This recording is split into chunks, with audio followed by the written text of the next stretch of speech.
Imagine you're lost. You call your parents. For 47 uninterrupted minutes, you are on the phone with your father. You describe the fences you pass, the sound of water you hear, the town lights you're walking toward. He is your lifeline, guiding you home. Then, without warning, you scream a single curse into the phone, and the line goes dead.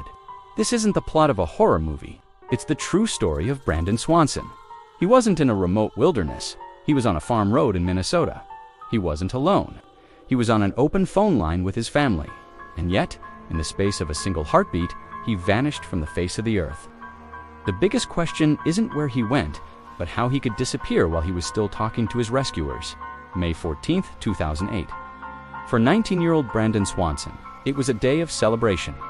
He had just finished his final exams at Minnesota West Community and Technical College. Like any student, he went out with friends to parties in the nearby towns of Canby and Lind. He was a normal kid from Marshall, Minnesota, a familiar face in a small community with no history of trouble. As the parties wound down, Brandon began the drive home. Sometime after midnight, navigating the labyrinth of dark, unlit gravel farm roads, he made a mistake. His green Chevy Lumina slipped off the road and got stuck in a ditch. It was a common minor annoyance. He wasn't hurt, the car wasn't badly damaged, so he did what anyone would do. He picked up his cell phone and called his parents. At 1:54 a.m., Brandon told his parents, Annette and Brian, that he was okay but needed a ride. He said he thought he was just outside the town of Lind. His parents got in their truck and drove to find him, keeping their son on the line. They flashed their lights, hoping he'd see the signal. "I see you," Brandon said, but looking out across the dark fields, they couldn't see him at all. For the next 30 minutes, a frustrating search played out.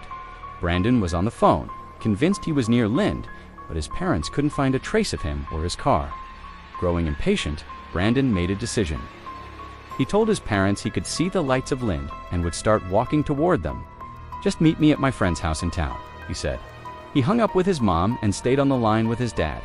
"Brian, this is where the mystery truly begins." For the next 47 minutes, Brandon Swanson and his father were connected by a continuous, unbroken phone call. Brandon described his surroundings in real time. He told his dad he was walking on a gravel road, that he was cutting through fields, that he could hear the sound of running water nearby. Brian stayed on the line, listening, offering encouragement, acting as a verbal lifeline. There was no sense of panic, just the tedious frustration of a long walk home. Brandon mentioned passing fences and commented again that he could see the town lights clearly. He was making progress. His father was listening to every footstep, every breath. Then, at 3 a.m., after 47 minutes of walking and talking, the call took a terrifying turn.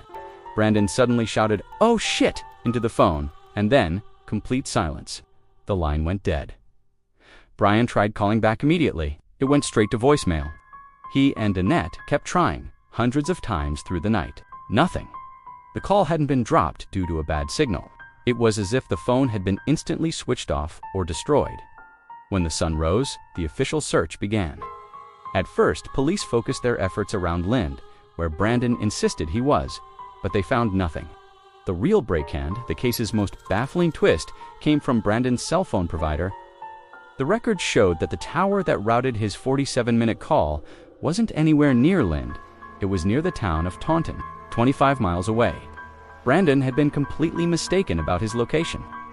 Guided by this new data, searchers finally found Brandon's car. It was in a ditch near the border of 3 counties, just as he'd described, but in a completely different part of the state. This explained why his parents never saw him. But it created a far deeper mystery. If he wasn't looking at Lind, what town's lights did he see? The search grid shifted. Police dogs were brought to the car and immediately picked up Brandon's scent. The trail led away from the car, following a gravel road for 3 miles. It crossed another road, cut through a field, and headed directly toward the Yellow Medicine River. And then, at the river's edge, the trail went cold. The dogs lost the scent completely. What happened in that final second? The most common theory is that Brandon, walking in the dark and distracted by the phone call, stumbled and fell into the Yellow Medicine River. His final curse would have been the moment of realization as he fell. The river was high that spring, and its current was strong. But extensive searches of the river for years have never turned up a single clue. Other theories are more sinister. Did he encounter someone else on that dark road? A person or a vehicle his father couldn't hear over the phone? Did he stumble upon something he wasn't supposed to see? The abrupt end of the call suggests a sudden, catastrophic event. Frustrated by the initial police response, Brandon's parents fought to change the system.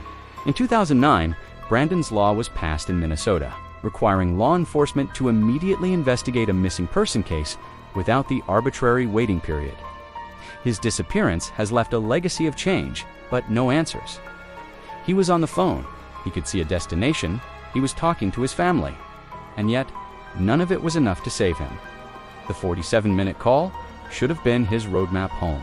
Instead, it became the official record of his vanishing. A story with a narrator, a witness, but no final page. We are left with only his last panicked words echoing forever on a dead line. If you're haunted by this modern vanishing, you need to hear the story of the Yuba County Five. The men who drove up a lonely mountain road and straight into one of America's most baffling mysteries.